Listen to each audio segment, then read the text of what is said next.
14/1/2025 செவ்வாய்க்கிழமை மதியம் 12:30 முதல் 1 மணிக்குள் குருஹோரையில் சூரிய நாராயணருக்கு பொங்கல் பானை வைத்து சங்கராந்தி பூஜை செய்ய சிறந்த நேரம்.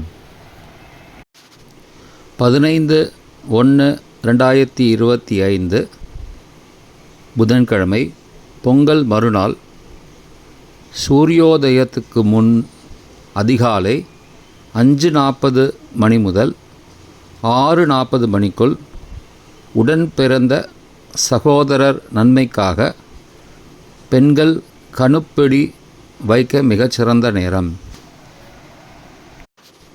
15/1/2025 புதன்கிழமை மாட்டுப் பொங்கல் அன்று இந்திரனுக்கும் பசுவிற்கும் பூஜையை காலை 6 மணிக்கு முதல் 7 மணிக்குள் புதன் ஹோரையில் அல்லது காலை 9:30 முதல் 10 மணிக்குள் குரு ஹோரையில் செய்வது உத்தமமாகும்.